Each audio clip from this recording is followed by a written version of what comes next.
नमस्कार, स्वागत है आपका स्टेनो महासागर पर। 80 शब्द प्रति मिनट डिक्टेशन स्टार्ट होगी 5 सेकेंड बाद। स्टार्ट।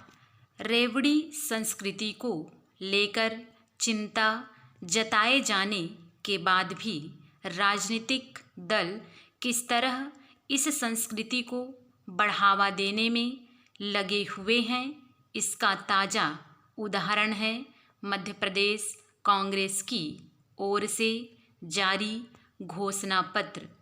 इस घोषणा पत्र में किसानों का कर्ज माफ़ करने के साथ 100 यूनिट तक मुफ्त एवं 200 यूनिट तक आधे मूल्य पर बिजली देने का भी वादा किया गया है। अपने घोषणा पत्र को वचन पत्र की संज्ञा देने वाली कांग्रेस का एक वादा यह भी है कि वह किसानों का बकाया बिजली बिल माफ़ कर देगी। कांग्रेस ने पुरानी पेंशन योजना लागू करने का वादा करने के साथ यह भी कहा है कि वह IPL की टीम भी बनाने की कोशिश करेगी। यह अपनी तरह का नया और अनोखा वादा है।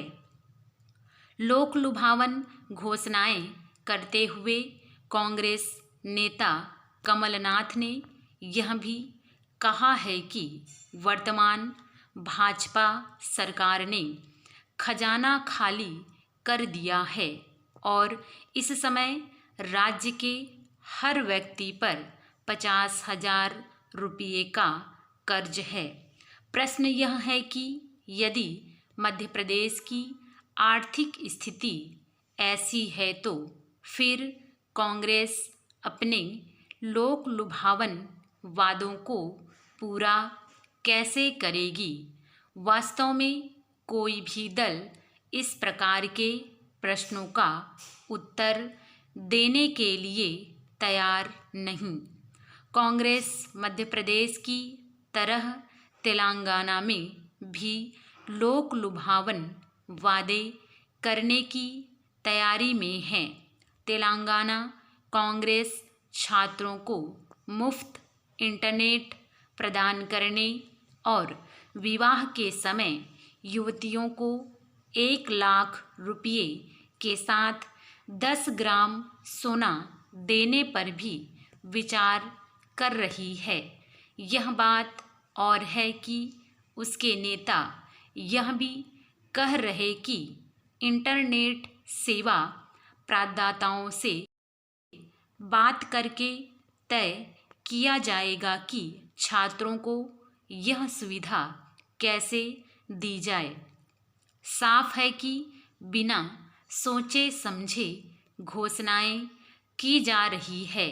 कांग्रेस का घोषणा पत्र आने के पहले तेलंगाना में सत्तारूढ़ भारतीय राष्ट्र समिति यानी BRS ने अपना घोषणा पत्र जारी कर दिया है और उसमें भी कई लोक लुभावन वादे किए गए हैं। दिलचस्प यह है कि जहां कांग्रेस ने BRS के घोषणा पत्र को रद्दी का टुकड़ा बताया है, वहीं BRS नेताओं का कहना है कि कांग्रेस के वादों पर भरोसा नहीं किया जाना चाहिए क्योंकि वह कर्नाटक की जनता से किए गए अपने वादों को पूरा नहीं करा पा रही है। विधानसभा चुनाव वाले अन्य राज्यों में भी राजनीतिक दल लोक लुभावन वादे करें तो हैरानी नहीं, क्योंकि जब एक दल रेवड़ी संस्कृति को बढ़ावा देता है तो दूसरे दल भी ऐसा करने को विवश हो जाते हैं। ऐसा करते समय वे अपने वादों को तो तार्किक बताते हैं, लेकिन विरोधी दलों के वादों को झूठ का पुलिंदा करार देते हैं। अब जब यह साफ है कि राजनीतिक दल रेवड़ी संस्कृति से बाज आने वाले नहीं, तब फिर चुनाव आयोग को ऐसे अधिकार दिए जाने चाहिए जिससे कोई भी दल जन कल्याण के नाम पर आर्थिक नियमों से खिलवाड़ करने वाली घोषणाएं न कर सकें।